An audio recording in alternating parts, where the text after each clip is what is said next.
उसमें दोष दिखाने के बाद अब जो दूसरी रामानुजाचार्य जी की परिभाषा है उसे अब यहाँ बताया जा रहा है कि द्वितीय परमेश्वर विषयक अत्यर्थ प्रियानुभूति रूपत्व। तो दूसरी परिभाषा रामानुजाचार्य जी जो दे रहे हैं उसे कह रहे हैं कि परमेश्वर के विषय में अत्यर्थ प्रियता की जो अनुभूति है उसे भक्ति कहना चाहिए। इति लक्षणेपि येषां साधनावस्थायां भगवती तथाविधो अत्यर्थ प्रियानुभवो न भवति न ते भक्ताः भवेयुः इति। तो इस परिभाषा में समस्या ये आएगी कि साधनावस्था में जो भक्तों को भगवान के प्रति अत्यधिक प्रियता का अनुभव नहीं होता है वो भक्त नहीं कहलाएंगे। जिन्हें अत्यंत प्रियता है वो भक्त है, तो जिन्हें नहीं है वो भक्त नहीं है। इसलिए साधन अवस्था में जितने भी लोगों को भगवान के प्रति प्रेम का अनुभव नहीं होता है वो भक्त नहीं कहे जाएंगे। भक्ति ही तावत यह लोक है अशक्य ही स्यात्। तो ज्यादा करके इस दुनिया में सामान्य जीवों के लिए भक्ति तो असंभव बन जाएगी, कोई भी भक्ति कर ही नहीं पाएगा। अर्थात इतनी ज्यादा प्रियता की अनुभूति तो लौकिक में जीवों के लिए हो पानी बहुत मुश्किल है। वैकुंठादि लोकेषु एवं तस्याः शक्यत्वात्। तो वैकुंठादि लोकों में ही उन लोगों के द्वारा भक्ति हो पाएगी। अब जो तीसरा और चौथा लक्षण कैसे कैंसिल किए ये कि अत्यंत प्रियता जब तक नहीं है तब तक हम साधनावस्था वाले जीव को तो भक्त कहेंगे ही नहीं इस परिभाषा के अनुसार। और यदि नहीं कहेंगे तो हम जैसे जो सामान्य जीव हैं उन लोगों के लिए भक्ति असंभव बन जाएगी। तो वैकुंठ में रहने वाले जो विशेषाधिकारी जीव होते हैं उन्हीं के द्वारा भक्ति सिद्ध हो पाएगी कि जिन्हें भगवान के प्रति अत्यधिक प्रियता का अनुभव होता होगा।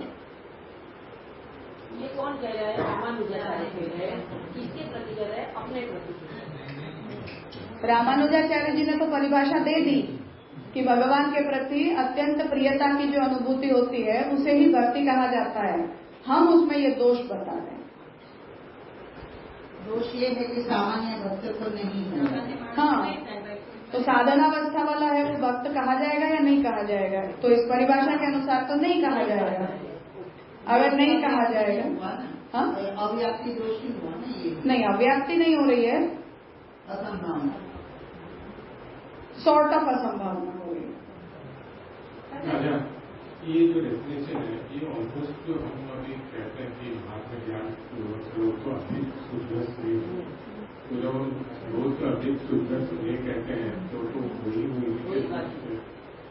और हम जो कहते हैं कि भक्ति की पराकाष्ठा में विरुद्ध अवस्था है अतिशय प्रेम, ये वैसी किससे नहीं हुआ रहा। तनुवित्तजा करने वाले को भी हम भक्त कहेंगे कि नहीं कहेंगे? जैसे हम समझे कि शास्त्र में तो ये सब व्यवहार तो सिर्फ इतना ही कहा कि स्नेह जिसको गाढ़ स्नेह है प्रभु में वही भक्ति है। ये तो फिर उस अवस्था तक नहीं पहुंचे तो इसलिए हम समझने के लिए मैं समझा था कि हम ऐसा कहते हैं कि ये साधन अवस्था वाले भक्त है। जैसे कि हमने अभी देखा था पूर्व में कि साधन और फल अवस्था, ये तो समझने के लिए हम लोग डेफिनेशन दी है। वास्तविक तो देखा जाए तो फल तो प्रभु है ही, हम उसको अनुभव नहीं कर पा रहे इसलिए हम अभी अपने आप को साधन अवस्था में गिन रहे हैं। लेकिन वास्तविक में भक्ति तो वही है ना कि जो प्रभु प्रति उसमें स्नेह उत्पन्न हो जाए तभी उसकी सच्ची भक्ति कहलाएगी। हमने ये आर्ग्यूमेंट दी कि भागवत में भगवान ने ये कहा कि भक्ति के साधनों से ही भक्ति उत्पन्न होती है, भक्त्या संजातया भक्त्या। तो मानो आज हमें भगवान से अत्यधिक स्नेह नहीं है, पर श्रवण भक्ति की परिभाषा में श्रद्धा पूर्वक भगवान के गुणों को, लीलाओं को और भगवान के चरित्रों को सुनना, भक्त के मुख से सुनना, श्रद्धा पूर्वक सुनना, इसे हम श्रवण भक्ति कहेंगे कि नहीं कहेंगे? हम ऐसा करते हैं कि नहीं करते? हमें स्नेह नहीं हो रहा है, अभी अत्यधिक स्नेह नहीं हो रहा है, थोड़ा बहुत तो है, 1% भी नहीं है ऐसा तो हम नहीं कहेंगे, 1-2% तो हमें भी है भगवान से स्नेह। तो हम श्रद्धा पूर्वक भगवान के गुणों को सुनते हैं, श्रद्धा पूर्वक भगवान के गुणों को हम बोलते भी हैं, थोड़ा बहुत उसका स्मरण भी हम करते हैं, श्रद्धा पूर्वक भगवान की हम परिचर्या भी करते हैं। तो नवदा भक्ति के जितने भी अंग हैं उन सबको श्रद्धा पूर्वक हम थोड़े थोड़े अंश में तो करते ही हैं। तो भक्ति है ही नहीं वो, ऐसा तो हम नहीं कहते, क्योंकि भगवान ये कह रहे हैं कि भक्ति अगर बनेगी भी, पैदा भी होगी तो भक्ति से ही पैदा होगी। तो साधन भी भक्ति बनती है और फल भी भक्ति बनती है। तो हम जो भी साधन करते हैं वो निस्साधनता के भावन पूर्वक, भक्ति पूर्वक, श्रद्धा पूर्वक करते हैं। तो हमारे द्वारा किए गए साधनों को भी हम भक्ति ही मानते हैं, हम उसे कर्म नहीं मानते हैं। तो उस परिभाषा में तो हमें अपने आप को डालना होगा कि नहीं डालना होगा। इसलिए यहाँ श्यामका जी आज्ञा कर कि साधन भक्ति है ही नहीं, जो स्नेह रूपा होती है वही भक्ति होती है। ऐसा यदि हम कहेंगे तो भक्त्या संजाता या भक्त्या को हम कहाँ रखेंगे फिर? या जहाँ प्रेम ही प्रेम एवं साधनम, ऐसा कहेंगे महाप्रभु जी निबंध में प्रेम को ही साधन बता रहे हैं, तो उसे फिर हम कहाँ ले जाएंगे? तो फिर उसका मतलब तो ये होगा कि जैसे शंकराचार्य जी ज्ञान से, भक्ति के द्वारा ज्ञान उत्पन्न मानते हैं, ऐसे हम कर्म के द्वारा भक्ति को उत्पन्न मानेंगे, तब जाकर फिर ये बात जाएगी। इसलिए बाकी भक्ति की फलरूपता वही होती है, इसमें तो कोई डाउट ही नहीं है। पर जो साधन अवस्था में किया जाता है वो कर्म बन जाता है और वो भक्ति ही नहीं होती है, ऐसा भी हम नहीं कहते। श्रद्धा पूर्वक हम न करते हों और उसे साधन रूप जानकर करते हों, ऐसी अंडरस्टैंडिंग में हमारी प्रॉब्लम हो तब अलग बात है। पर हम उसे फल रूप जानकर कर रहे हैं तब फिर वहां वो कर्म नहीं है, हम जो कर रहे हैं वो भक्ति ही कही जाएगी।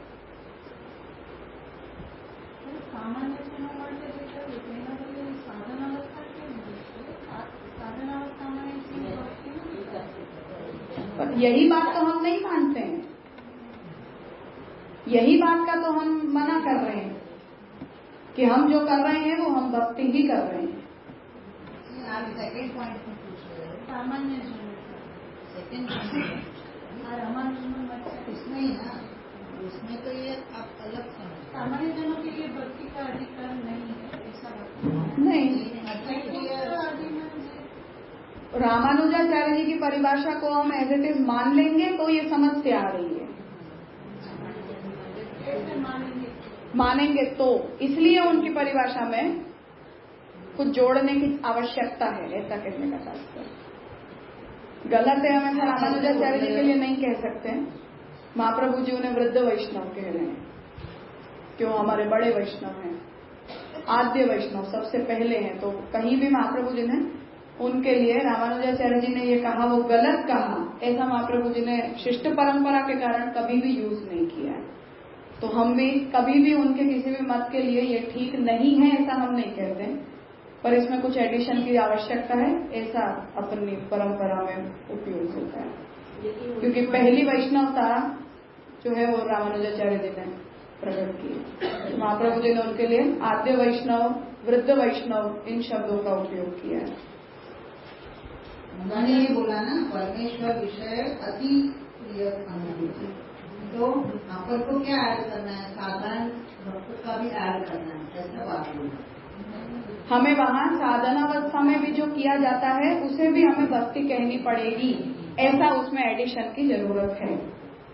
लेकिन जो उनकी मत से ऐसी बात हुई कि वो बिल्कुल जो परिपक्व जो भक्त होता है उसको ही वो लोग भक्त कहते, तो नहीं फिर उनकी प्रणालिका में ऐसा चलता है।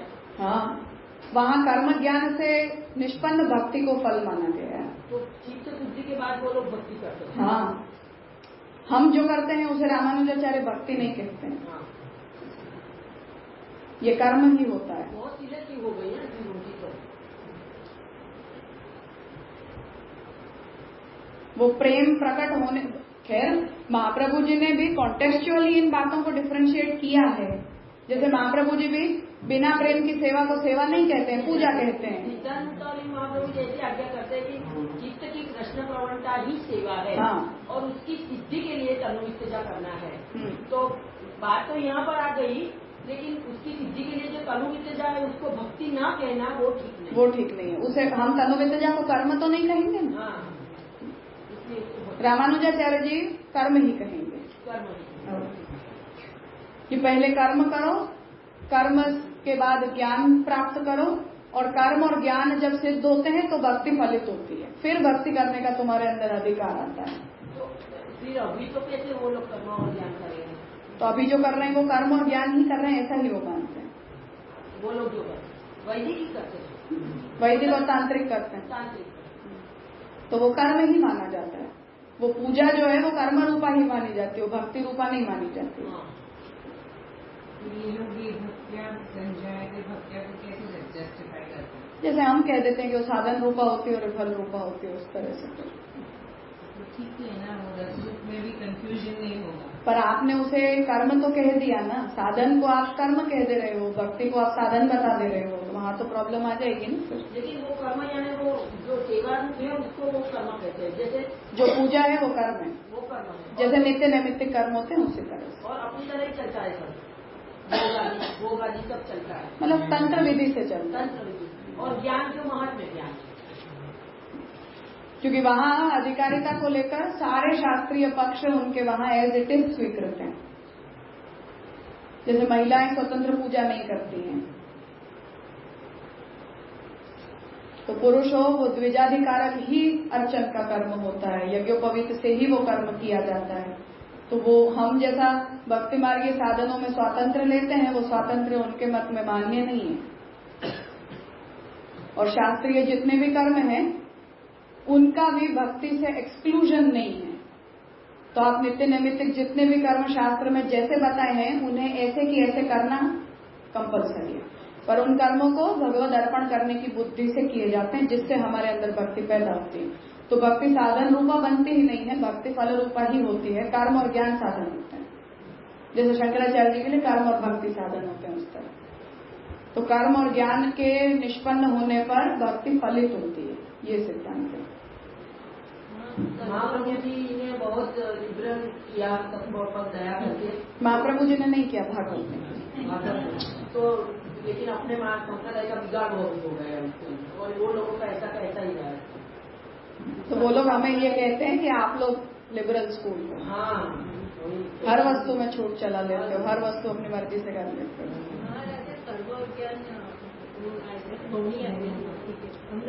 अंगतया है, कर्म और ज्ञान का कोई स्वतंत्र फल नहीं है, नहीं संचारी में नहीं आएगा, साधन के रूप में ही आएगा। अपने यहाँ जैसे विषय की अपनी पूजा सेवा को पूजा ही कहते हैं, क्योंकि स्नेह रहित है, तो सेवा नहीं है, लेकिन भक्ति तो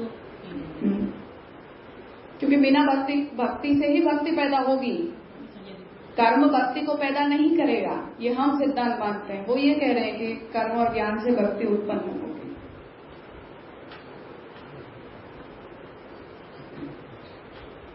तो वहाँ स्वतंत्र आएगी, उसी में स्वतंत्र बनेगी। हाँ, क्योंकि फिर फलरूपा भक्ति में कर्म और ज्ञान का कोई इंटरफेरेंस नहीं है। परम अनुरक्ति हो जाए भगवान से, फिर कर्म और ज्ञान मिश्र नहीं है वो, पर जब तक ऐसी नहीं होती है तब तक कर्म ज्ञान मिश्रित ही चलेगी।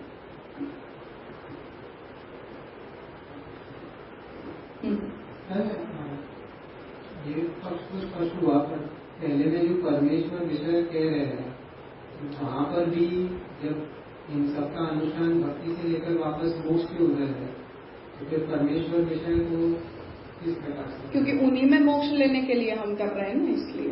तो फिर से वो मतलब यहाँ पे जो जैसे अंत में कह रहे वैकुंठ आदि लोकेश्वर, वो सिद्धि तो फिर वही हो जाएगा कि यहाँ पर कुछ साधन कर रहे हो और उससे वहाँ उससे आपको वहाँ फल मिल रहा है। तो उस संदर्भ से भी इसका मतलब क्या खंडन नहीं कर, डिफरेंस कह सकते हैं। वो परमेश्वर विषय का भी वहाँ सिद्ध नहीं हो रही, नहीं, परमेश्वर विषयकता में कोई भी डाउट नहीं है, क्योंकि मुक्ति चाहिए तो नारायण में ही चाहिए। हम उन्हीं में नारायण में ही मोक्ष प्राप्त करने के लिए सब कुछ कर रहे हैं, तो भगवत विषयक ही है वो, इसमें कोई शंका नहीं है। पर उसकी जो अनुष्ठेयता है वो हम जैसे जीवों के लिए पॉसिबल नहीं है, ये भी फैक्ट है।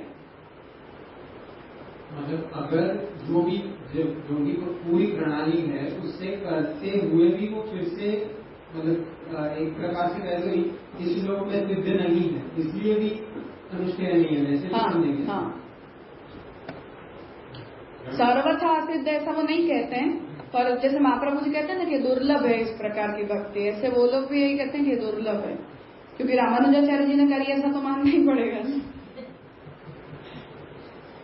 या जो रामानुजाचार्य जी के शिष्य थे उन्होंने की, या जो 12 आलवर संतों को वो लोग भक्तों में श्रेष्ठ मानते हैं उन्होंने की, ऐसा तो वो मानेंगे ही, वो इस लोक में रह के कि ऐसा ही कहेंगे,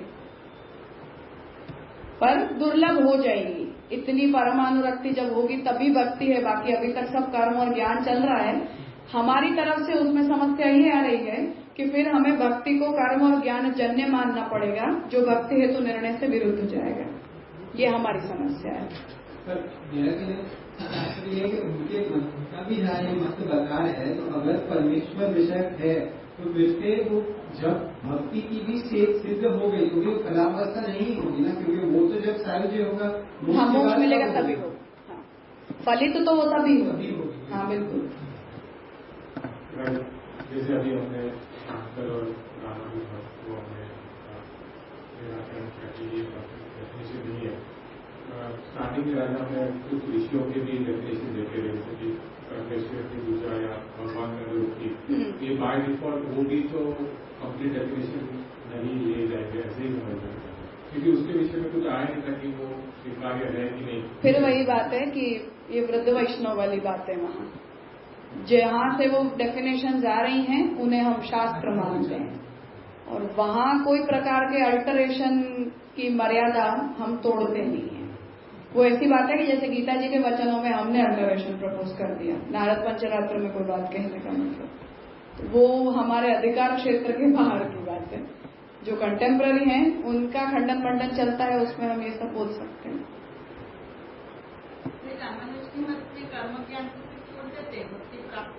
फिर कुछ नहीं है, फिर उसकी कोई जरूरत ही नहीं। हाँ, क्योंकि फलित हुई नहीं है तब तक, तो फिर जो स्वयं भी प्रवर्तक है, जैसे आपने रामानुजाचार्य, तो रामानुजाचार्य जी ने खुद नहीं छोड़ दी। उनके गुरु ने बोला कि भाई ये मंत्र सबको नहीं देना है, तो उन्होंने तो श्रीरंगम के मंडप के ऊपर, गोपुरम के ऊपर चढ़ के उस मंत्र को बोल दिया, और फिर उन्होंने अपने गुरु से जाकर ये कह दिया कि आपको गुरुद्रोह के बदले में मुझे जो भी दंड देना है वो मैं ले लूंगा, लेकिन सभी के उद्धार को मैं रोक नहीं सकता हूँ। तो शूद्रों को भगवत मंत्र प्रदान करने का रिवॉल्यूशन रामानुजाचार्य जी का है सबसे पहले, वो भी 2000 साल पहले, आज की भी बात नहीं है, हम तो 500 साल के ऊपर प्राउड फील कर रहे हैं, हम 2000 साल पहले ये कार्य कर चुके हैं। तो वो रिवॉल्यूशन तो उन्होंने किया ही है, इसमें कोई शंका ही नहीं है, पर अनुष्ठेयता की जब तक बात है तब तक जो मर्यादा है वो हम भी मानते हैं और वो भी मानते हैं टू सम एक्सटेंट। उन्होंने क्योंकि वो भागवतीय भक्ति को इंडिपेंडेंस नहीं दिया, पुराण और तंत्र से उसे लेकर आए, तो वहां की जो मर्यादाएं हैं वो उन्होंने एज इट इज मानी है। हमने उसे ओवरकम करके भागवतीय भक्ति को अनुष्ठेय माना भगवान की इच्छा अनुसार, इसलिए हमने ये कहा कि सेवा में सबका अधिकार होता है, पर पूजा में तो फिर भी हम वही मर्यादाओं को लेकर आते हैं जो शास्त्र कहते हैं, क्योंकि वो वहां का विषय है, वो भागवत का विषय नहीं है।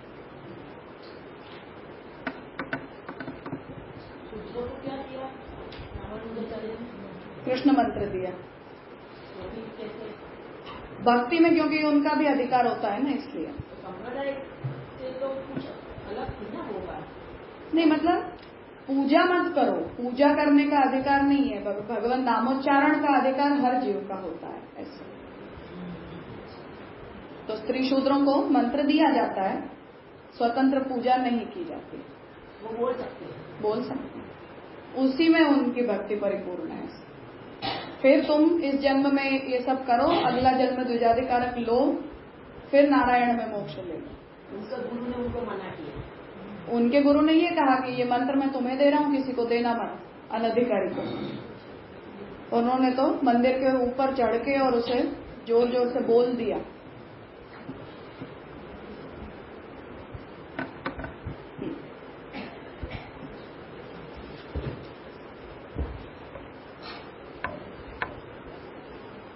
भक्ति के आवेश में क्या चीजें हो रही हैं, क्या नहीं हो रही हैं, इन सबको अब हम बाइफर्केट नहीं करते हैं, या बाइफर्केट करना हम जानते नहीं हैं। पर जब ये सब किया गया था तब ऐसा अंधाधुंधी में ये सब नहीं किया गया। जब श्रीरंगम में रंगनाथ जी के पत्नी के रूप में मुगलिया क्वीन को भी पूजा जाता है। तो जो रंगनाथ जी को उठाकर ले गए, उनकी बेटी को वहां रंगनाथ जी की पत्नी के रूप में पूजा जाता है, उनका मंदिर है। और वही ब्राह्मण अर्चक पूछते हैं जिनके लिए ले अंत्यज होते हैं। पर क्योंकि रंगनाथ जी ने उसे स्वीकारा अपनी सेवा में, तो फिर भगवान की इच्छा से बढ़कर फिर वहां शास्त्र इच्छा नहीं है करके उनको वो स्थान दिया गया है। तो वो भक्ति के आवेश में ये सब चीजें नहीं रह जाती हैं, पर जब तक वो नहीं हो रहा है तब तक ये सब मर्यादाएं रहती हैं। वो विवेक पूर्वक ही ये सब किया जाता है, और ये सब उदाहरण गलत प्रकार से यूज किए जाते हैं। जब हम ये कहते हैं कि हाँ भक्ति में सबका अधिकार होता है, तो ये सबका में क्या मर्यादाओं में किसका कितना अधिकार होता है वो नहीं समझते हैं लोग। सबका अधिकार मतलब हाँ हम कुछ भी करेंगे, पर शास्त्र का ऐसा मतलब नहीं होता है। सबके अधिकार का मतलब यथा योग्य अधिकार होता है। तो श्रवण में जिनका अधिकार है उनका श्रवण में है, अर्चन में है उनका अर्चन में है। वो मर्यादाओं को वहां समझ लेना चाहिए। ठीक है, तो ये द्वितीय जो वचन है वहां श्यामकर जी आज्ञा कर रहे हैं कि जो साधन अवस्था परायण जीव जो कुछ भी करते हैं उसे भी हम भक्ति ही कहेंगे, उसे हम कर्म रूप नहीं कहेंगे। इसलिए वहां इतने एडिशन की आवश्यकता है। तृतीय चतुर्थ लक्षण अपनी अव्याप्तिग्रस्ते एवं, अब जो तीसरा भक्ति रसामृत सिंधु का लक्षण है वो और अन्याभिलाषा शून्यत्व सति, इन दोनों लक्षणों में भी अव्याप्ति दोष आ रहा है, उसे समझा रहे हैं। धारावाहिकत्व अन्याभिलाष शून्यत्व रूपयोः धर्मयोः उल्लेखात् साधनावस्थेषु भक्तेषु तयोः अशक्यत्वात्। फिर से यहाँ यही बात जो पिछले में आ रही थी कि जब तक हमारे मन की धारावाहिक गति भगवान में नहीं हुई, अर्थात चित्त की कृष्ण प्रवणता नहीं हुई, या हमारे अंदर अन्याभिलाषा शून्यत्व रूप जो धर्म बताया गया वो जब तक नहीं आया, तब तक साधन अवस्था में रहे हुए भक्तों के लिए इस प्रकार की भक्ति का अनुष्ठान असंभव हो जाएगा। इसलिए इन दोनों परिभाषाओं में भी साधनावस्था के संबंध में कोई लक्षण को जोड़ने की आवश्यकता है। हम भी तो अप्रतिहता ऐसे ही बोल रहे हैं ना। फिर वही बात कि वो फलरूप अवस्था तो यही होती है, इसीलिए हमने सेवा को भी चेतस्तत् प्रवणम ही कहा है, पर तनुवित्तजा भी भक्ति ही होती है। फिर यही बात, उसे हमें जोड़ना पड़ेगा। तस्मात् आराध्यत्व प्रकारकम ज्ञानमेव भक्ति ही इति फल साधनो भया वस्था साधारणम लक्षणमेव युक्तम उत्पश्यामः। इसलिए आराध्यत्व प्रकारक ज्ञान ही भक्ति होती है, ऐसा फल साधन इन दोनों को ही उभय अवस्थाओं को कंसिडर करने वाला जो लक्षण है वही भक्ति के लक्षण के रूप में युक्त हो, ऐसा दिखाई देता है। आराध्यत्व प्रकारक ज्ञान ही भक्ति कहलाता है। ये जो लक्षण वैशेषिकों ने दिया, इस लक्षण में क्योंकि आराध्यत्व प्रकारक ज्ञान साधन अवस्था में रहे हुए जीव को भी होता है और फलावस्था वाले जीव को भी होता है, इसलिए यही लक्षण भक्ति का उपयुक्त लक्षण है, ऐसा समझ में आता है। ये पूरा पूर्व पक्ष है। ये बात पूर्व पक्षी कहना चाह रहा है, ठीक है। ये सिद्धांत नहीं चल रहा है, फिर भी कंसिडर करना इस बात को। हम सिद्धांत नहीं बोल रहे हैं, पूर्व पक्षी ये प्रपोज कर रहा है। ये बात कहाँ मूल ग्रंथ के अंदर आई? फिर से मैंने वो बात कहा था कि वैशेषिकों का जो मत है उसे पूर्व पक्षी ने कंसिडर किया था कि हमें जो है वो आराध्यत्व प्रकारक ज्ञान को ही भक्ति कहना चाहिए। इस लक्षण को पूर्व पक्षी ने लिया था।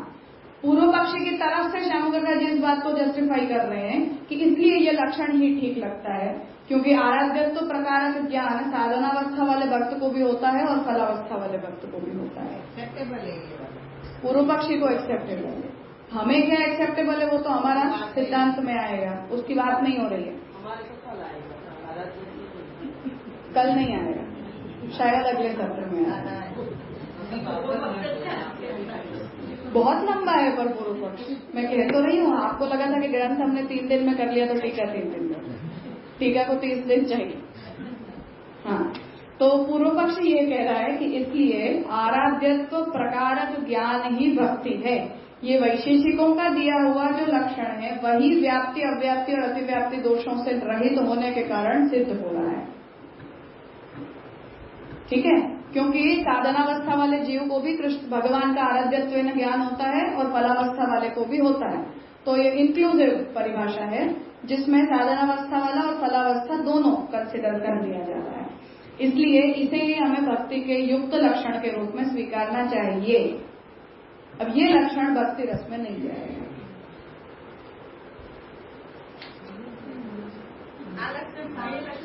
तो ज्ञान की रसरूपता थोड़ी हम बताना चाह रहे हैं, भक्ति की रसरूपता बताना चाह रहे हैं।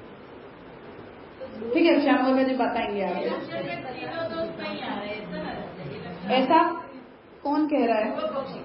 सिद्धांति नहीं कह रहा है। सिद्ध कैसे होगा? नहीं आ रहे, वो आगे आएगा। अभी तक की जो हमारी प्रॉब्लम थी कि हमें साधन अवस्था वाले भक्तों को भी समझना है और फलावस्था वालों को भी कंसिडर करना है, तो ऐसा लक्षण बनाया जाए कि जिसमें दोनों लोग आ पाए। तो वो इस लक्षण में जा रही है बात कि आराध्यत्व प्रकारक ज्ञान साधनावस्था वाले को भी होता है और फलावस्था वाले को भी होता है। ऊपर की सभी परिभाषाओं में हमने यहाँ दोनों समस्या बताई कि साधनावस्था वाले को तो आप कंसिडर ही नहीं कर रहे हो, तो वो दोष यहाँ नहीं आ रहा है, इसलिए ये इनमें ये दोनों बातें आ रही हैं। अब यहाँ वो दोषों का स्वरूप क्या बन रहा है नहीं बन रहा है वो आगे समझना है। ये नीचे वैशेषिक वाली बात, आराध्यत्व प्रकारक ज्ञान 5वीं परिभाषा है वो। 3 4 तो हो गए।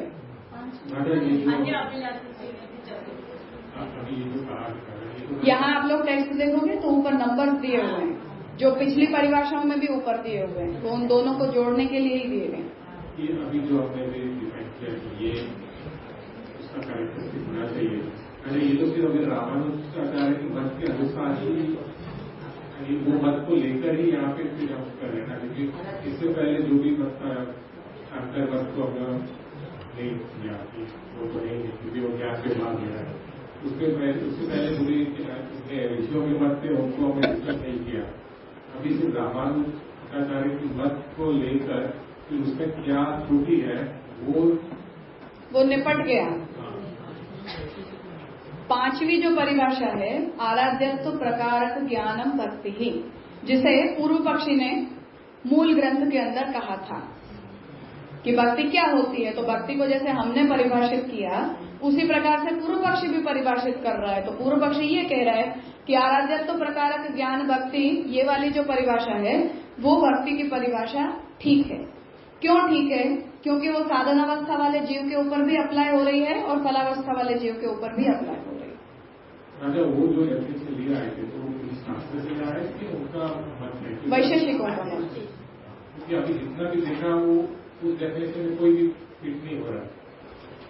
ऋषियों का या शास्त्र का या रामानुजाचार्य के जो जितने भी अपने डेफिनेशन देखे तो ये मत में वो फिट नहीं हो रहा है। हाँ, नहीं हो रहा है।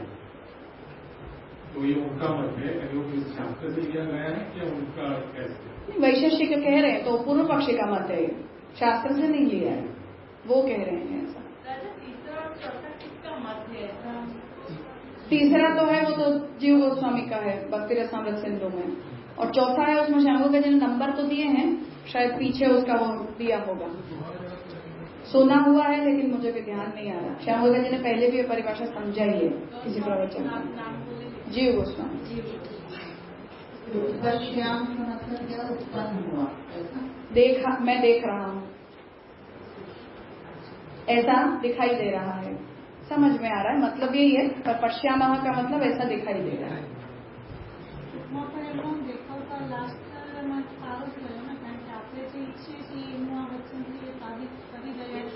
फिर से मैं कह रही हूँ, हम क्या चाह रहे हैं ये बात ही नहीं है यहाँ। नहीं, वो भी कोई प्रॉब्लम नहीं है। पूर्व पक्षी इस बात को मान रहा है कि हमें ये ठीक लग रहा है, तो तुम्हें ठीक लग रहा है तो लगाओ, देखेंगे आगे। ऊपर जो बताए हमने साधन में, हमने कहा कि ये साधन ये लक्षण नहीं जाता, हम नहीं कह रहे हैं कुछ भी, मतलब पूर्व पक्षी भाई गड़बड़ मत कर। पूर्व पक्षी समझ गए, लेकिन अभी फिर से ये इसीलिए से कह रहा है कि ये लक्षण तो साधन में भी जा रहा है, तो अभी तो देखो ये पूर्ण हो रहा है, इसलिए ये ठीक लक्षण। तीनों दोष तो परिहार भी हो, तीनों दोष का परिहार नहीं हुआ है, मतलब वो ऐसा कह रहे हैं, वो भी नहीं कह रहे हैं। केवल इतनी प्रॉब्लम सॉल्व हुई है कि जो लक्षण अभी तक केवल फलावस्था में जा रहे थे वो अब साधन और फल दोनों में जा रहे हैं। अभी तीनों दोष का परिहार तो इसमें भी नहीं अब आगे करेंगे। वो पहले साल में नहीं आए, तब आए हैं, इसमें नहीं आए 5 में। कुछ नहीं कहा जा रहा है अभी तक। जो श्याम जी लिख रहे हैं उससे बढ़कर एक शब्द भी हमें समझने की जरूरत नहीं। यहाँ कोई दोषों का परिहार अब तक हुआ नहीं है, कोई दोषों का प्रसंग ही नहीं आया है। एक केवल हमारी इतनी समस्या थी कि भक्ति का अनुष्ठान जो साधनावस्था वाले जीव करते हैं उन्हें हम भक्त कहेंगे या नहीं कहेंगे। तो यदि हम परानुरक्ति वाली ही बातों को लेंगे तो साधनावस्था वाले हम जैसे जीव उस परिभाषा में कंसिडर नहीं हो रहे हैं, तो हम कहाँ जाएं फिर? हम कर रहे हैं वो क्या कहा जाएगा? इसलिए पूर्व पक्षी ये कह रहा है कि वैशेषिकों की जो परिभाषा है वो इस दृष्टि से ठीक लग रही है, जनरल नोशन पर वो ठीक लग रही है। जैसे हमसे मिनिमम क्या उम्मीद रखी जाएगी, हम भक्ति मार्ग में आएंगे तो कम से कम उम्मीद हमसे क्या रखी जाएगी कि तुम्हें कृष्ण को अपने स्वामी के रूप में पसंद करना चाहिए। कृष्ण के अतिरिक्त यदि आपको कोई अपना स्वामी लगता है तब फिर आप इस मार्ग के अधिकारी नहीं हो। इतनी बात हमें आराध्यत्व प्रकारकम ज्ञानमेव भक्ति ही यहाँ से समझ में आ रही है कि नहीं आ रही है? हमने कृष्ण को अपने आराध्य के रूप में चुना है, इतनी मिनिमम एक्सपेक्टेशन है, तो इतनी यदि फुलफिल हो रही है तो ये परिभाषा ठीक है, ऐसा पूर्व पक्षी कहना चाह रहा है। अपने आप ही उन्होंने क्वेश्चन एरेज किया कि इन दोनों मत को गलत किया और ये तीसरे 5वें मत को उन्होंने स्थापित किया कि हमें ऐसा ठीक लग रहा है, लेकिन इससे भी ज्यादा और ऊपर कुछ है वो इन लोगों को पता नहीं है, जो हमें कभी दिखे उन्हें वो ठीक नहीं लग रहा है क्योंकि उससे वो हम जैसे नॉर्मल लोगों के ऊपर एप्लीकेबल रह नहीं जा रही है। जैसे महाप्रभु जी मानो हमसे ये कह देते हैं कि तुम्हें भगवान से जब प्रेम प्रकट हो जाए तब आना, तो हम क्या करें तब तक? तो वो उनको एप्लीकेबल नहीं। इसलिए पूर्व पक्षी ये कह रहा है कि इसलिए हमें आराध्यत्व प्रकारक ज्ञान वाली परिभाषा को लेना चाहिए कि जिससे सभी लोग उसका पार्ट बन पाएंगे, ऐसा पूर्व पक्षी कह रहा है। अब ये ऑप्शन बचते हैं हमारे पास कि हम दो परिभाषाओं को मिलाकर एक परिभाषा बना लें, परिभाषाओं के अंदर कोई शब्दों का परिवर्तन करके कुछ प्रपोज करते हैं कि नहीं हम साधन वालों को भी मान रहे हैं, फल वालों को भी मान रहे हैं, तो ऐसा सब मिला जुला के हम कुछ कर सकते हैं। तो न्याय में लक्षण परीक्षण ऐसे ही किया जाता है, एक सामान्य लक्षण बनाया जाता है, फिर उसमें दोष सोचे जाते हैं, फिर उसमें शब्दों को जोड़ के फिर परिष्कृत लक्षण बनाया जाता है कि अब यहाँ कोई समस्या नहीं। तो वो ही चल रहा है।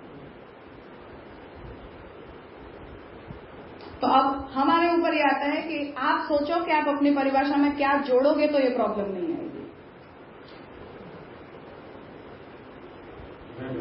ये आगे जाके फिर ये मत का दूसरा विचार है शास्त्र विचार का भी आगे लगा, क्योंकि अल्टीमेटली शास्त्र ही करेगा, हम कुछ नहीं करेंगे।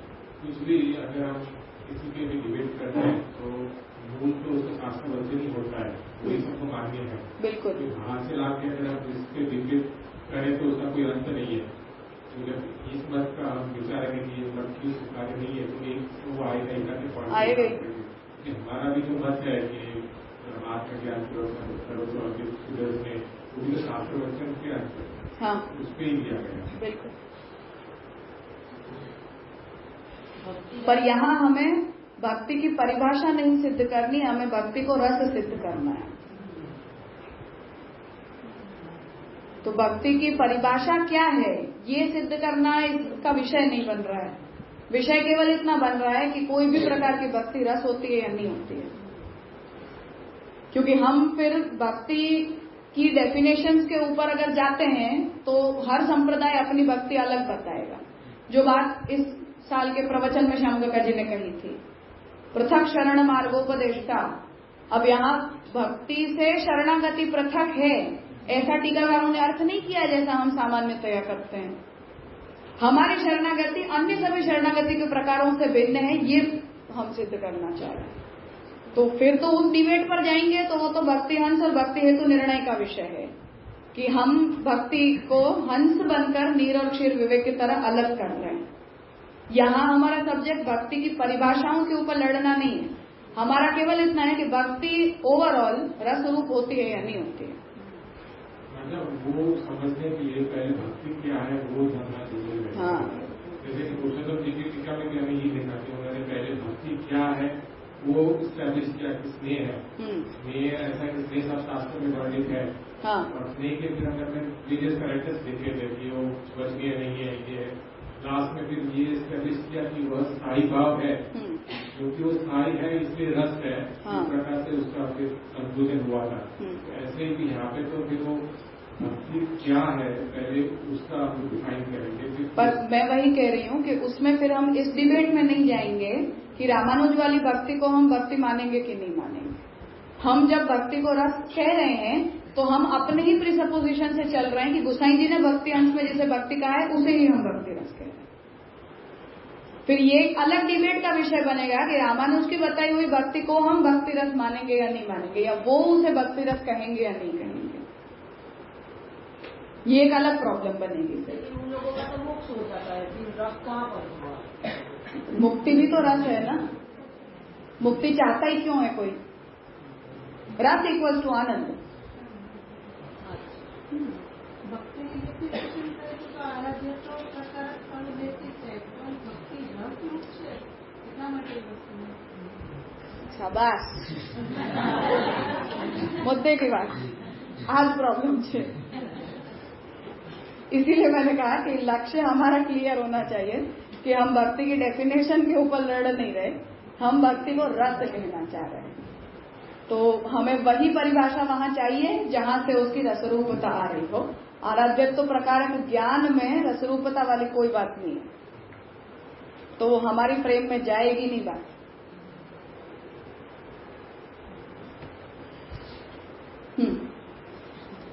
ननु उत्तम तावत भजनम ही भक्ति ही थी। अब श्याम काका जी ने जो इसकी पूर्व भूमिका बनाई वहां हमने ये कहा कि हम भजन को भक्ति कहते हैं, भजन की जो क्रिया होती है उसे हम भक्ति कहते हैं। तस्य तु प्रीत्यनुकूल व्यापार रूपत्वेन कर्म रूपतैव अंगीकर्तव्या न पुनः ज्ञान रूपता। अब पूर्व पक्षी ये कह रहा है कि भजन किसे कहते हैं? प्रीति के अनुकूल व्यापार,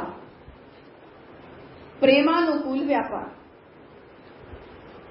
जिससे भी हमें प्रेम है उस प्रेम के अनुरूप जो कुछ भी हम करते हैं वो भजन कहलाता है।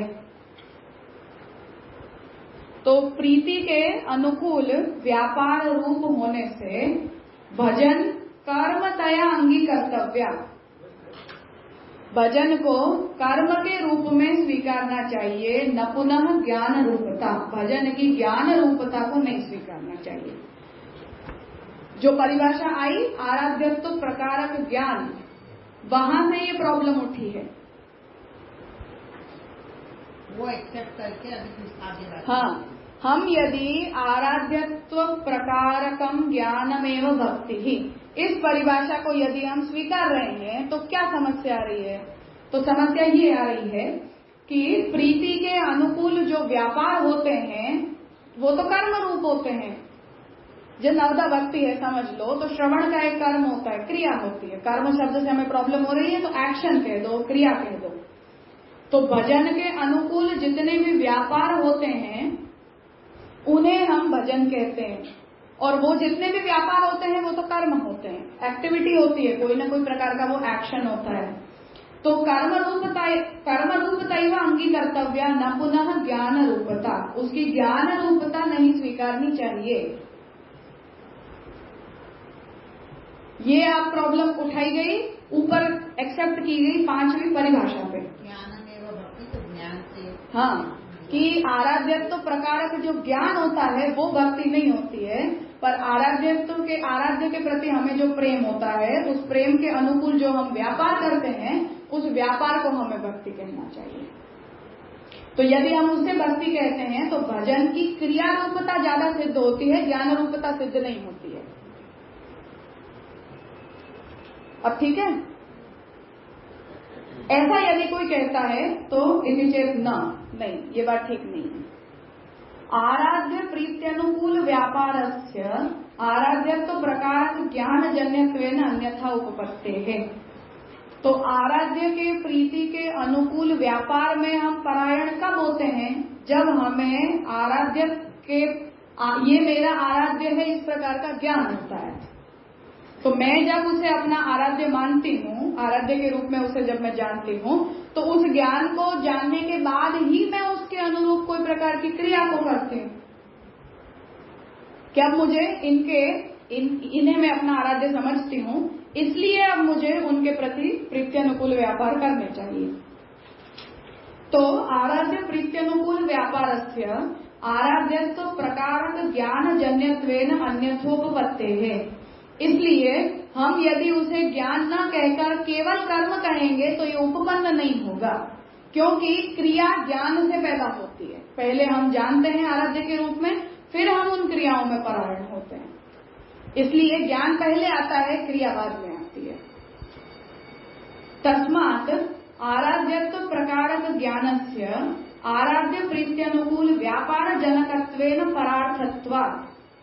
इसलिए आराध्यत्व प्रकारक जो ज्ञान है उसका आराध्य प्रीत्यनुकूल व्यापार के जनकत्वेन परार्थ होने से,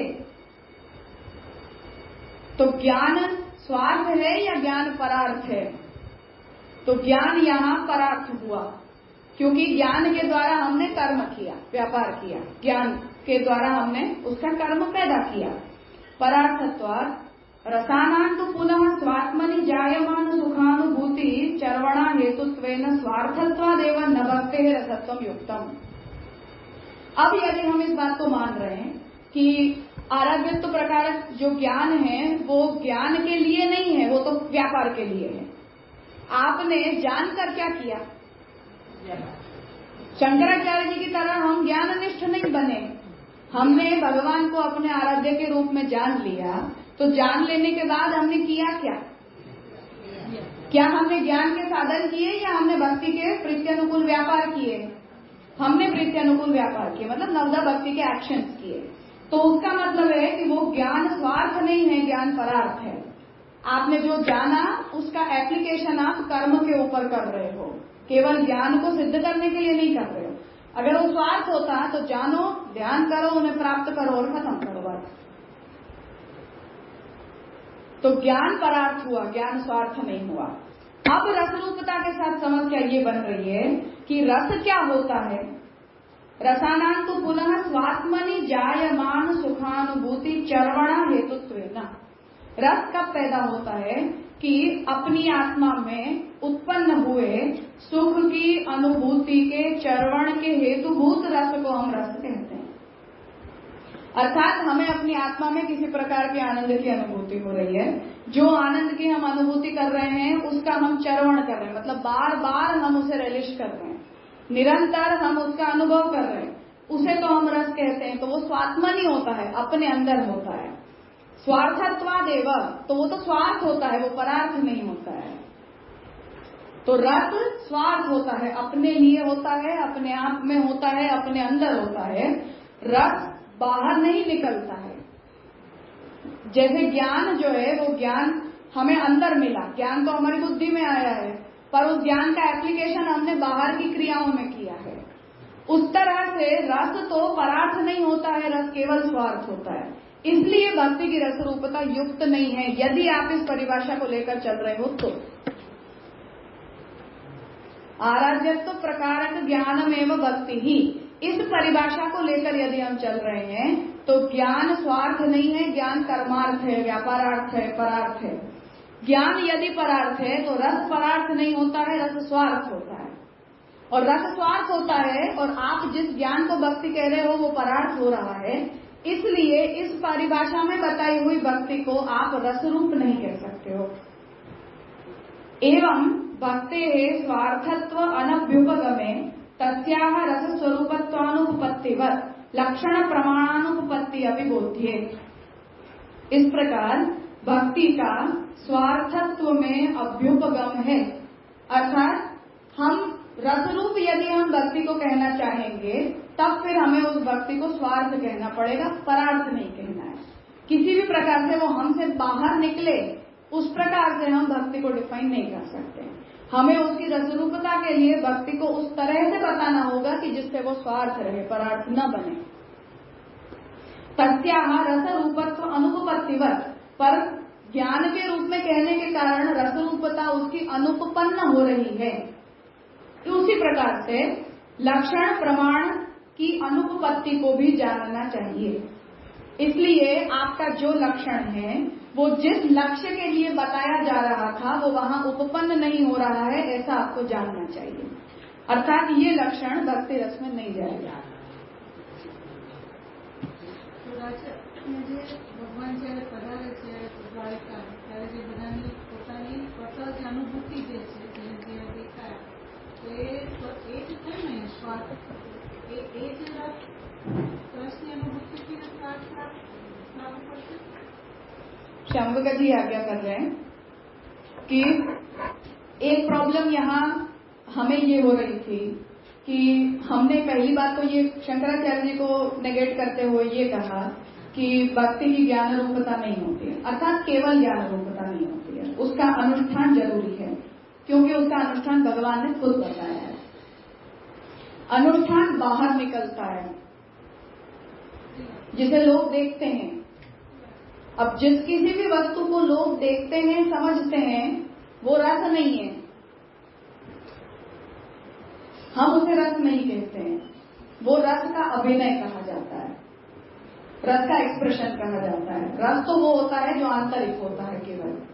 इसलिए अब भक्ति के ऊपर ये प्रश्न उपस्थित हुआ कि हमने भक्त्या संजातया भक्त्या के द्वारा ये कहा कि जो भक्ति की हम क्रिया करते हैं उसे भी हम भक्ति ही कहते हैं। तो अब आपको हम यदि ये कहते रामानुजाचार्य जी की तरह कि भक्ति तो केवल एक आंतरिक अनुभूति होती है, बाहर जो आता है वो तो केवल कर्म होता है, तब तो हम उस आंतरिक अनुभूति को रस कह सकते थे, इजी हो जाती बात। पर हम इस बात को कहते हैं कि नहीं, जो बाहर आता है वो भी भक्ति ही होती है, क्योंकि भक्ति से ही भक्ति पैदा होती है, ये भगवान के वचन है। तो भक्ति से ही भक्ति पैदा होती है, तो अब जो पैदा हुई उसे आप रस कहोगे या जो कर रहे हो उसे भी आप रस कहना चाहोगे, क्योंकि भक्ति टर्म हमारे लिए अनुष्ठान में और अनुभूति में कॉमन हो गया। हम अनुष्ठान भी भक्ति का कर रहे हैं, फल भी हम भक्ति का ही चाह रहे हैं, और हम जिसका अनुभव कर रहे हैं वो भी हम भक्ति का ही अनुभव कर रहे हैं। तो अब रसरूपता इनमें से किसकी, ये प्रश्न आएगा।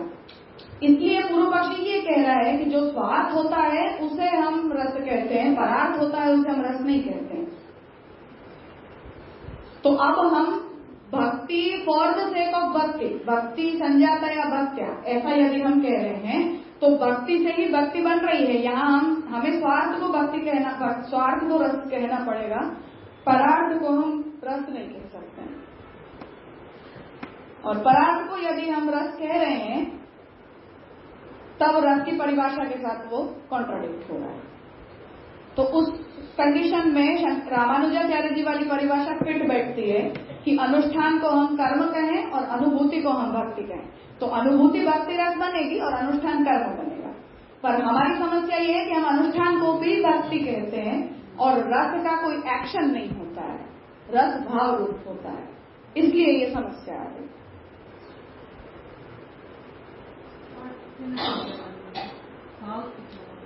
स्वार्थ से ही लेना है, क्योंकि भाव स्वार्थ होता है। तो हम जब परार्थ, क्योंकि जो एक्शन निकल रहा है हमारा, जो क्रिया हमारी निकल रही है, प्रीति अनुकूल जो व्यापार है, उस व्यापार को भी क्योंकि हम भक्ति ही कह रहे हैं, उसे हम रामानुजाचार्य जी की तरह कर्म नहीं कह रहे हैं। अब यदि उसे भी हम भक्ति कहेंगे तो हमारे द्वारा होने वाली हर क्रिया को हमें भी भक्ति रस के रूप में कहना पड़ेगा, जो रसशास्त्र की परिभाषा से मेल नहीं खाएगी।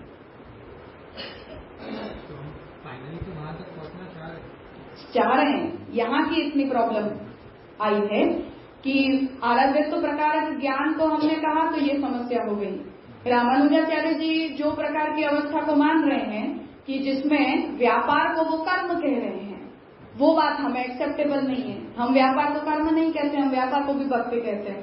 तो फिर आप रस को कहाँ लेके जाओगे? अनुभूति में लेके जाओगे या व्यापार में लेके जाओगे? ये प्रॉब्लम बन गई। आराध्यत्व में जब कह रहे हैं तो वो व्यापार बन रहा है।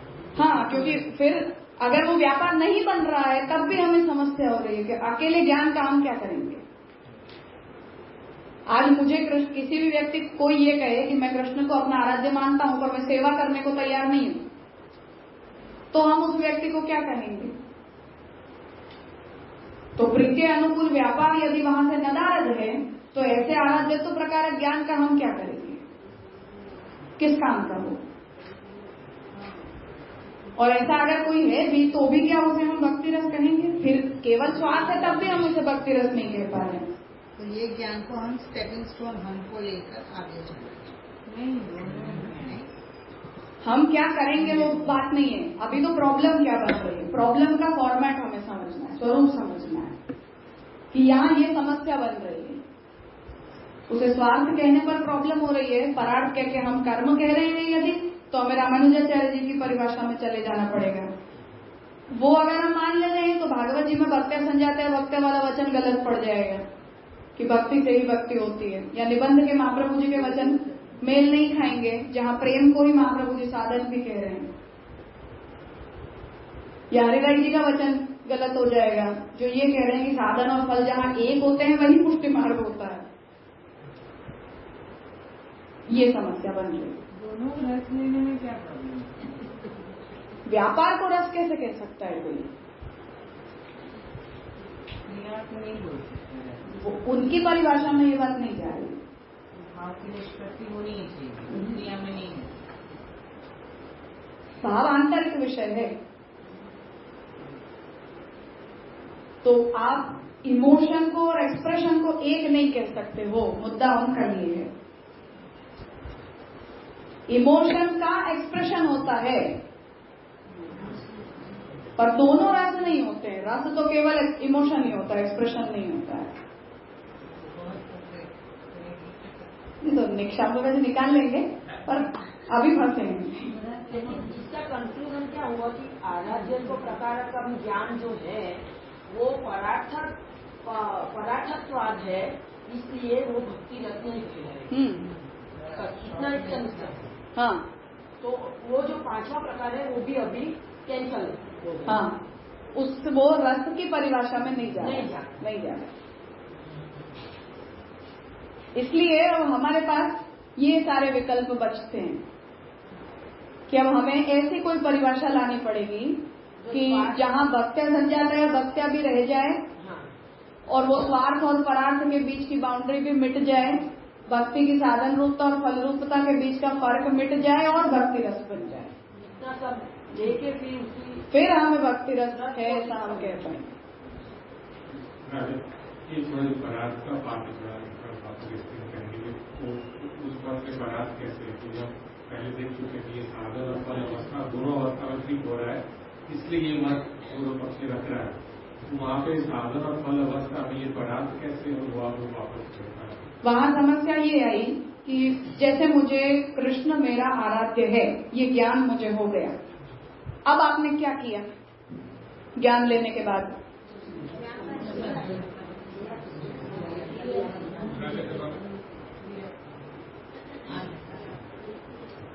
हम कहेंगे कि फल अवस्था है उसकी, तो फल अवस्था में ये परार्थ कैसे फिट होगा? साधन अवस्था में तो चलो समझा जाए कि मुझे ज्ञान है, मैं कुछ नहीं कर रहा हूँ, मेरी साधन अवस्था है।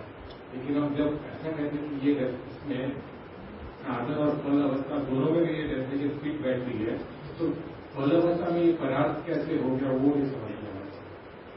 क्योंकि फल अवस्था तभी होगी जब उसको अनुभूति हो रही है, तभी तो हम कहेंगे कि उसकी फल अवस्था है।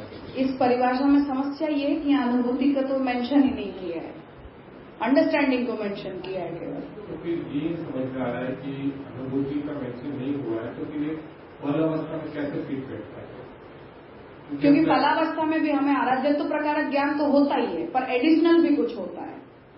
अब वो एडिशनल यहाँ मेंशन्ड नहीं है, पर आराध्य प्रकारक ज्ञान तो हमें होता ही है फल में भी।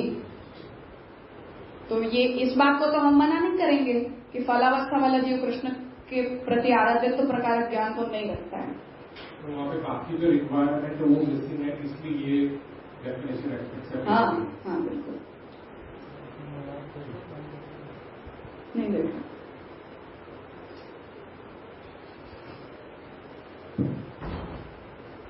ज्ञान का जनक मतलब यहाँ पे जो कह रहे हैं कि व्यापार तय आएगा, तो ज्ञान की सिद्धि तो स्वार्थ में ही है ना वापस। ज्ञान की सिद्धि स्वार्थ में ही है, पर ऐसे ज्ञान को हम भक्ति कह नहीं रहे हैं ना। बिना एप्लीकेशन को तो हम भक्ति कहते ही नहीं है। फिर से वो शंकराचार्य जी वाली प्रॉब्लम होगी कि भगवान एप्लीकेशन बता रहे हैं, उसे हम कहाँ रखेंगे फिर। हाँ, तो हमने पिछली परिभाषा उसी ग्राउंड पे नेगेट की, तो उसका मतलब है कि हम उसे प्रिसपोज करके आ रहे हैं कि हम भागवत के वचन को भी ले रहे हैं, गीता जी के भी वचन को ले रहे हैं। तो हम अगर ऐसी परिभाषा बनाएंगे तो आराध्य तो प्रकार ज्ञान भक्ति है, इसमें प्रॉब्लम नहीं है, पर उसके आगे भी तो कुछ करोगे ना। अब वो करोगे तो फिर वो परार्थ हो गई, स्वार्थ नहीं रही। ये पार्शियली एक्सेप्टेबल है, फुली वही। इसीलिए मैंने कहा कि इसका फिर परिष्कृत लक्षण हमें बनाना पड़ेगा, कुछ न कुछ इसमें और जोड़ना पड़ेगा हमें।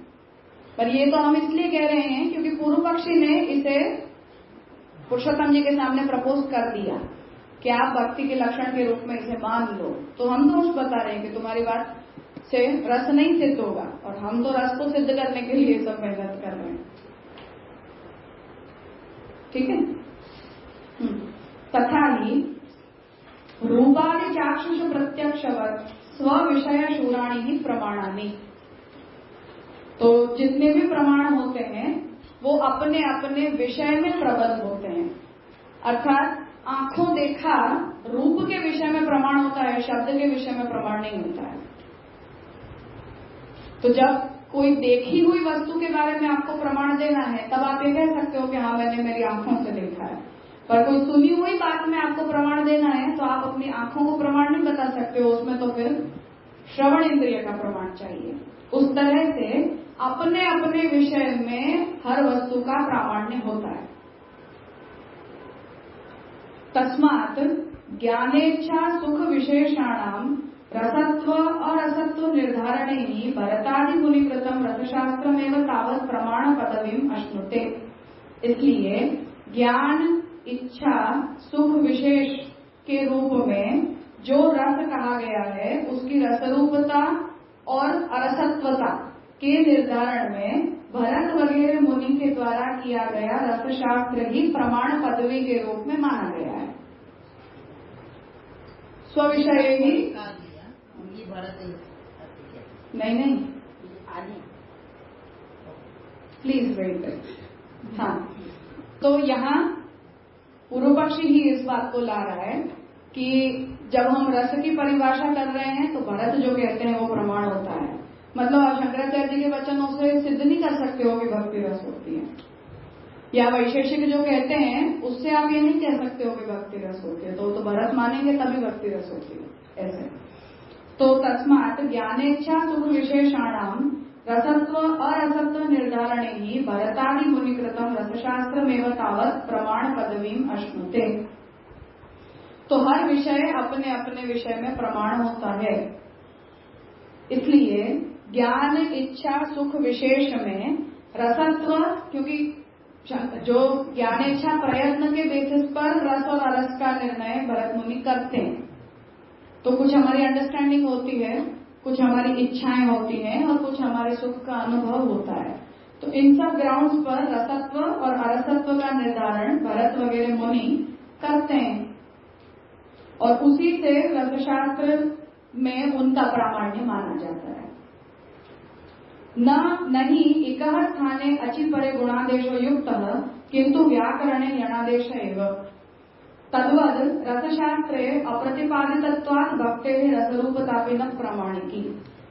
इसलिए अब एक के स्थान पर अच में गुणादेश जो है वो युक्त नहीं है, पर व्याकरण के नियम से वहां यण का आदेश हो जाता है। ठीक है, तो भूल जाओ।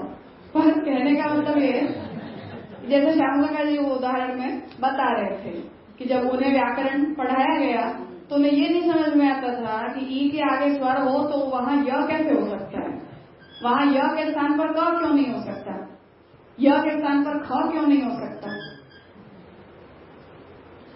पर नहीं हो सकता। हम अपनी बुद्धि से हम कुछ भी कर सकते हैं। य के स्थान पर हमने क कर दिया तो वहां कोई ऐसी कोई मैथमेटिकल काउंटिंग नहीं चल रही कि 1 + 1 3 नहीं हो सकता है।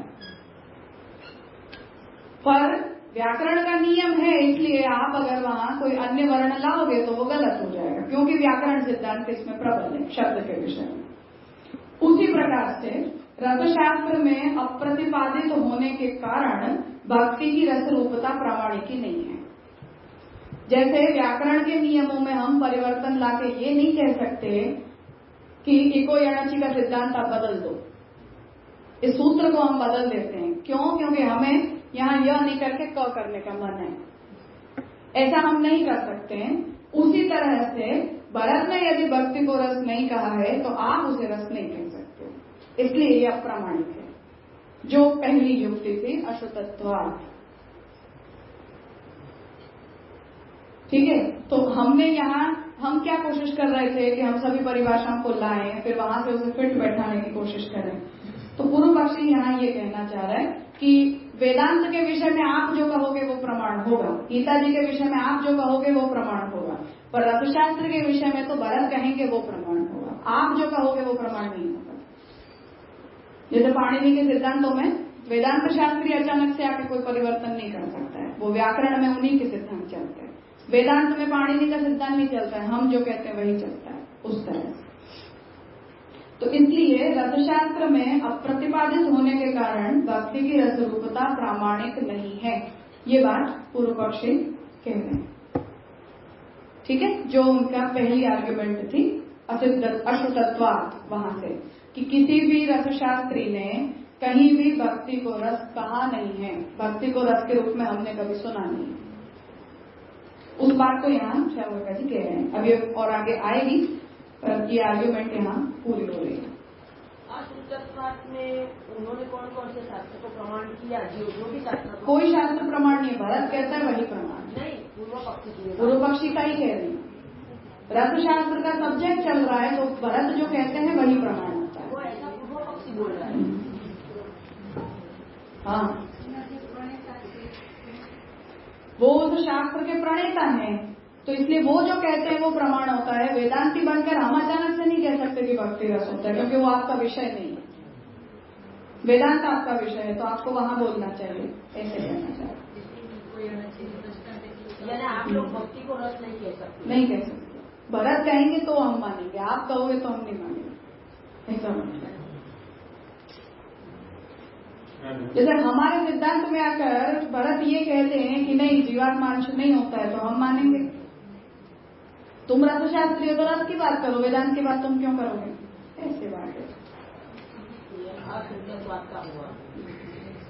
फिर हम लोग अब तक जो भी किया वो फिर किसके लिए, उसका हेतु क्या था? ये भी हमें आर्ग्यूमेंट बस उतना ही। ये तो पहले ही बोल देते कि भरत मुनि है तो फिर जहाँ चढ़ाई किसने? हमने। वो नहीं आए हमें कहने कि हम जीवात्मा को अंश नहीं मानेंगे, हम उनके विषय में जाकर बोलने गए हैं कि भक्ति रस होता है। तो फिर जिम्मेदारी अपने ऊपर आ रही है ना, उनके ऊपर कुछ भी नहीं आ रही। और हमें क्यों ये साबित करना है? वही बात, हमने भक्ति को रस नहीं कहा तो क्या? अब तक जो लास्ट जो आई थी उसको हमने निगेट किया और वो हार कर अभी ये कह रहा है कि चलो अभी मान दिया वो, लेकिन भरत मुनि के साथ अंतर्गत ये रस नहीं आ रहा है इसलिए हम नहीं मानने का है, उस पर आ रहा है। उस पर आ रहेगा कि आप भक्ति की डेफिनेशंस पर इंटरनली लड़ते रहो, हमें थोड़ी ना कोई मतलब बन रहा है। हम सब भक्ति मार्गी हैं, एक एक संप्रदाय एक दूसरे की डेफिनेशंस के ऊपर और कंसेप्ट के ऊपर लड़ते रहो, करो आर्ग्यूमेंट। भक्ति अंश में हमने बढ़ चढ़ के की है, भक्ति हेतु निर्णय में हमने बढ़ चढ़ के की है, तो करो ना, वहां क्या समस्या है। पर हम ऑल ऑफ अ सडन ये कह देंगे कि नहीं भक्ति तो रस होता है, तो समस्या आएगी ना। जो उसमें निष्ठ है उन्हें आएगी। हम भरत को कुछ भी नहीं मानते हैं तो हमें नहीं लगेगा ऐसा कि हमने कुछ अलग किया। जब अभिनव गुप्त शांत रस की बात करते हैं तो हम ऐसा नहीं सोचते।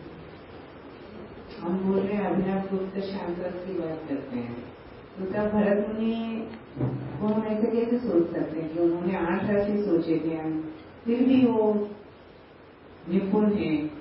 निपुण कुछ भी नहीं है। 15 लोक में उन्होंने भी इस बात को बहुत लड़े हैं, अभिनव गुप्त खुद भी। तो मेरा कहने का मतलब है कि ये नाट्य शास्त्र जो भरत मुनि ने किया वो कंप्लीट नहीं है ना। शास्त्र बोल के भी हम उनको बीच में बोल रहे हैं कि आपका शास्त्र गलत नहीं बोल सकते, इनकम्प्लीट हो रहा है क्योंकि आपने सिर्फ 8 अर्थ को गलत किया। तो फिर उनको एक्सेप्ट तो करना ही चाहिए ना, इतना पूर्व पक्षी बोल रहे हैं। तो हम जब सिद्ध कर देंगे तो हम तो उनसे एक्सेप्ट करवा ही लेंगे ना। तो इतना सारा जब बोल अप्रतिपादित ये वो जिनको लगता है इनकम्प्लीट है तो इनकम्प्लीट है, ठीक है। आर्ग्यूमेंट करना तो अधिकार है ना उनका। हम उनके ऊपर आक्षेप लगाएंगे तो अपनी तरफ से तो वो पूरा डिफेंस देंगे ही। और कोई शास्त्र कैसे इनकम्प्लीट हो? स्वविषय ही शूराणी प्रमाणानी, यही बात है ना। अपने अपने विषय में उस एनालिसिस में आप दोष दिखा दो तो हम अप्रामाणिक मान लेंगे। जब ये लोग शास्त्र प्रकट करते हैं भारत में तो उनको कहीं न कहीं से प्रेरणा हुई होगी। हम ऐसे सोच सकते हैं भगवान की प्रेरणा हुई होगी। डेफिनेटली हुई तो फिर ये इनकम्प्लीट प्रेरणा हुई नहीं, वो उनका सब्जेक्ट नहीं है जहाँ उन्होंने डील किया है। वही नाट्यशास्त्र के प्रेरक महादेव जी खुद हैं, उनके अगेंस्ट जाने का मतलब तो फिर नहीं। लेकिन ये पूरा लौकिक का उन्होंने बाइफर्केशन किया, वो उसे लौकिक नहीं मानते हैं। पहली बात, नाट्यशास्त्र आपने पढ़ा होगा, हाँ, वो उसे लौकिक मानते हैं।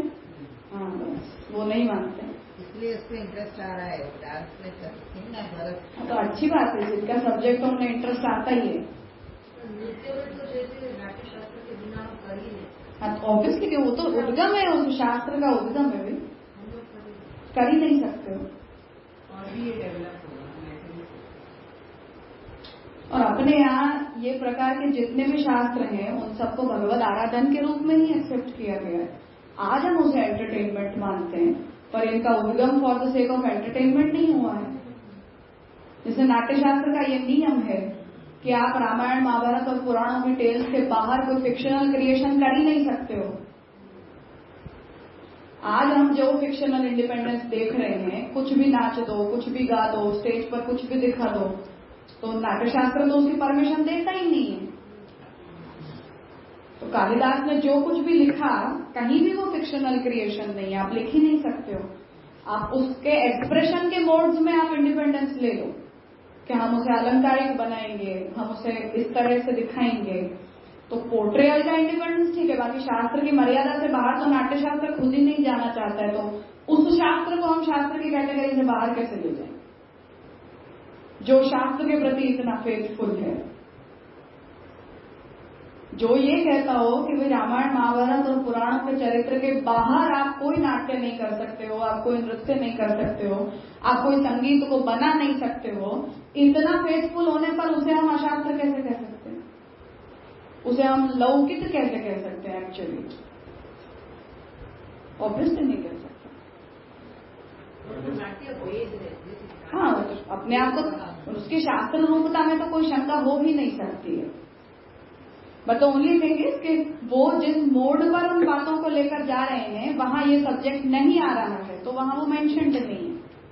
मतलब लोगों भक्ति जागृत થાય, मतलब એનું એ માધ્યમ છે આ, પણ ભક્તિને રસ પ્રગટ કરવો એ એમનું માધ્યમ નહીં હોય। नहीं, भक्ति रस ने પણ એ લોકો શો કરે જ છે।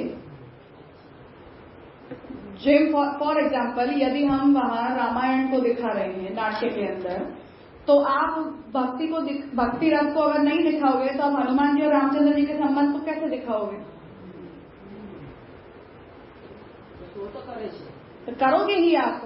रामचंद्र जी के प्रति हनुमान जी के संबंध को आप कैसे बताओगे? शबरी के संबंध को आप कैसे दिखाओगे? आपको यदि उस चरित्र का नाटन करना है, अभिनय करवाना है स्टेज के ऊपर, तो वहां उसके जो भी मोड्स आप एक्सेप्ट करोगे वो भक्ति रस में जाएंगे कि नहीं जाएंगे?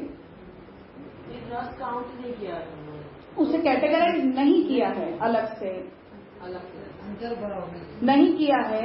पर दिखाओगे जब आप हनुमान जी को रामचंद्र जी के सामने, तो आपको वहां भक्ति रस का कंपोनेंट तो दिखाना पड़ेगा ही पड़ेगा। नृत्य में भी आपको दिखाना ही पड़ेगा। अपने जितने भी चरित्र हैं उन सभी को नृत्य में दिखाया जाता है, भरतनाट्यम और कथक को, अपने जितने भी इंडियन मोड्स हैं उनमें। तो आप कोई भी कैरेक्टर को दिखाओगे तो आपको भक्ति तो दिखानी ही पड़ेगी ना। भरत मुनि से भक्ति रस कैसे मिस कुछ भी नहीं हुआ, पर उसे एक इंडिपेंडेंट कैटेगरी नहीं दी गई, बस इतनी सी बात।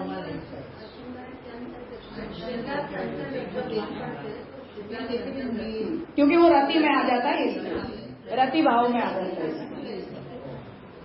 वो रति में चला जाता है इसलिए।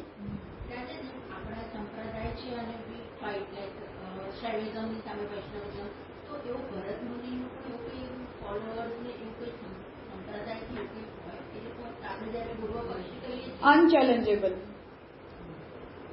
એનો પૂર્વ પક્ષ પોસિબલ જ નથી. શાસ્ત્રનો ક્યારે પૂર્વ પક્ષ હોય જ નહીં. ભરત પૂર્વ પક્ષી નથી, બિલકુલ નથી. વૈષ્ણવાચાર્ય અત્યારે મહાપ્રભુજી બિરાજતા નથી, પણ આપણે આપણો સંપ્રદાયના ઘણા બધા રિપ્રેઝેન્ટેટિવ હોય છે કે જે લોકો પૂર્વ પક્ષી તરીકે બીજામાં જતા હોય, તેવી રીતે આ લોકોના પણ નથી. હું એ જ કહી રહી છું, यहाँ वो हमारे रिस्पोंडेंट है ही नहीं, क्योंकि भरत का नाट्य शास्त्र शास्त्र है, वो अनचैलेंजेबल है, उसे आप कुछ बोल ही नहीं सकते हो. वो शास्त्र है, शास्त्र की कोटि है, just the way Ramayana Mahabharata शास्त्र. हम वाल्मीकि ऋषि से कुछ नहीं कह सकते हैं, ऐसे ही हम भरत से कुछ नहीं कह सकते हैं. अनचैलेंजेबल ग्राउंड है वो.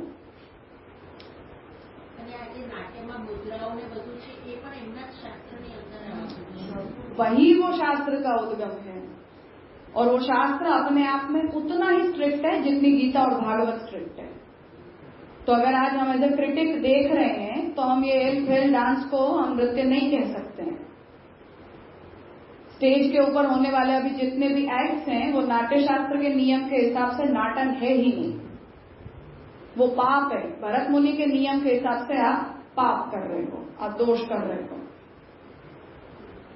जैसे हम कर्म विधि का उल्लंघन करेंगे, बस उसी प्रकार से भरत के सिद्धांतों का उल्लंघन पाप है, दोष है, नहीं कर सकते हो आप.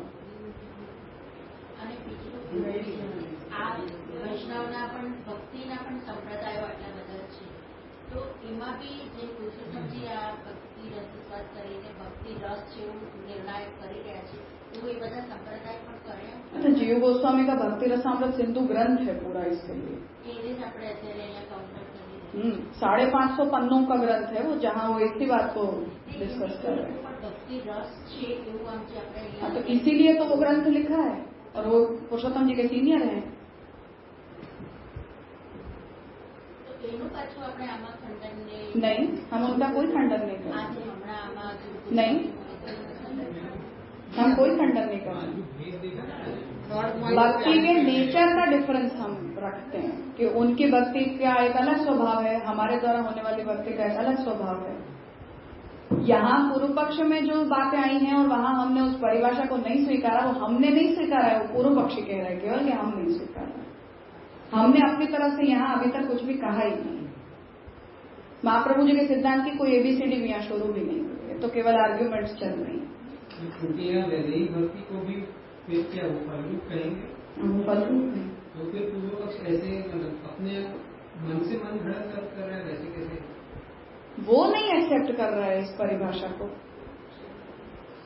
और मैं ये कहूँ कि साधनावस्था में की जाने वाली भक्ति को मैं भक्ति नहीं कहती हूँ, तो मैंने कहा ना, उसमें क्या समस्या है? मतलब दोष तो वापस उनके ही प्रमाण वचन से प्रमाण वचन कुछ भी नहीं दिया है, केवल इतना कहा है कि क्योंकि उसमें साधनावस्था वाला जीव नहीं आ रहा है। मतलब ये पक्ष उन्हें ग्राह्य नहीं है, जैसे जीव अचिंत्य भेदाभेद में वो पक्ष ग्राह्य नहीं है। नहीं, ऐसा भी कुछ नहीं है, पूर्व पक्षी को वो ठीक नहीं लग रहा है। अशक्य उपदेश लग रहा है। शंकर रामानुजन तो पूर्व पक्ष के पॉइंट मिस आउट हो रहा है, ऐसा बता रहा है। पूर्व पक्षी ये कह रहा है कि भक्ति की हमें जितनी भी परिभाषाएं मिल रही हैं उनमें आप यदि साधनावस्था वाले जीव को कंसिडर नहीं कर रहे हो तो ऐसी भक्ति तो अशक्य उपदेश होती है। अब शक्योपदेश में हमें ये एक ही डेफिनेशन ठीक लग रही है तो हम उसे लेकर चल रहे हैं। तो वो साधना अवस्था उसने कृत की है या संप्रदाय से? खुद ने करी है। हाँ, वही कह रहा, खुद ने करी है, संप्रदाय को कोई मतलब नहीं इस बातों से। पूर्व पक्षी ने खुद उसमें दोष देखा है।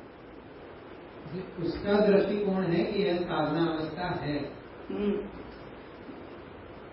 मतलब पूर्व पक्षी ये सच्चा है कि जैसे कुछ सिखाने के लिए उपस्थित किया गया है? सिखाने के लिए उपस्थित। हाँ। खैर हमें पता नहीं है कि पुरुषोत्तम जी के सामने कभी इस विषय में कभी कोई आया नहीं आया। ये वाद ग्रंथ किसी असली पूर्व पक्षी के लिए लिखे गए या उद्भूत विचार हैं, दोनों पॉसिबिलिटी हैं। क्योंकि महाप्रभु जी ने वो शास्त्रार्थ में ऐसे ही खुद ही शंका को रेज किया है और फिर ऐसा भी हो सकता है, हो सकता है।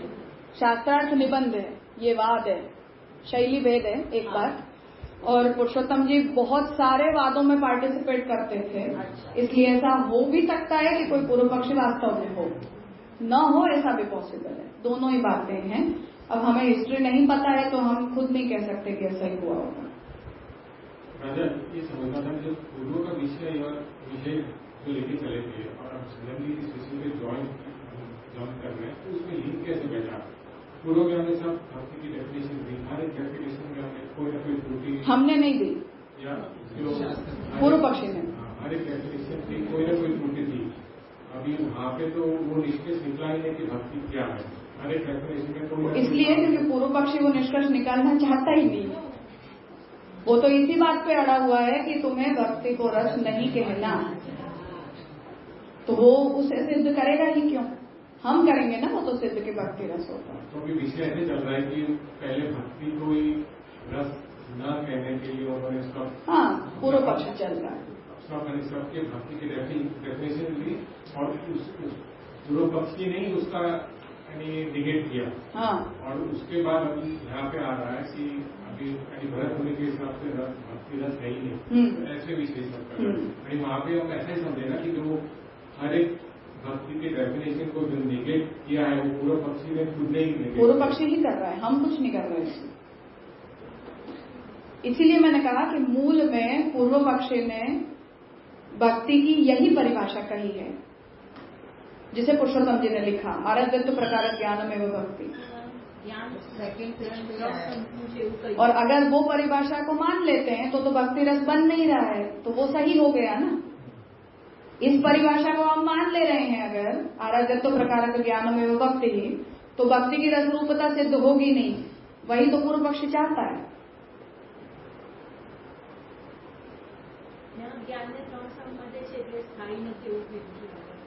हाँ, वो भी आएगा त्रिक्षण अवस्था ही, तो न्याय आ जाएगा, न्यायिक आ जाएंगे फिर वहां।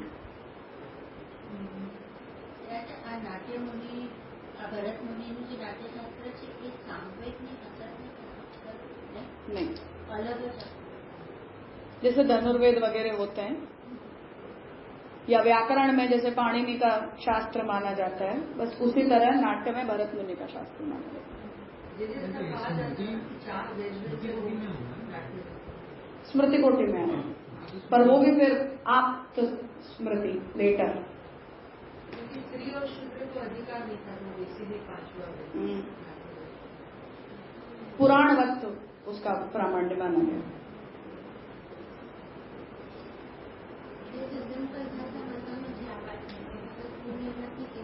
એટલે આ રસ ન કરી શકાય, પૂર્વ પક્ષી વાત કરી તો સારું સારી વાત નથી, તો જે જનરલ ફિઝિશિયન ડોક્ટર હોય એ પ્રમાણે તો નક્કી ન જ કરી શકાય. અત્યારના પ્રમાણે જે સ્પેશિયલ ડોક્ટર છે એ કેસ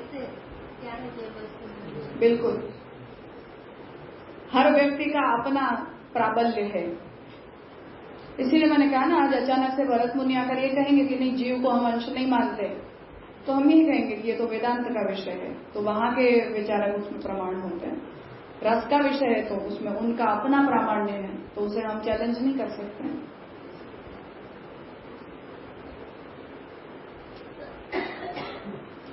ठीक है, तो आज यहाँ रखें, कल सुबह 10 बजे से। 4 आर्ग्यूमेंट आए 5वें पक्ष से पहले। हाँ, उसमें मतलब ग्राह्य अग्राह्य हम कह नहीं रहे, पर उसका मत ये मतलब वो कह रहा है तो ठीक है, ऐसे बात को आगे चला रहे हैं। हाँ, कि तुम पहले अपनी बात कह लो, फिर तुम्हारी बात को हम रिस्पॉन्ड करेंगे, तो उत्तर पक्ष में हम जवाब देंगे ना इनकी प्रॉब्लम्स का।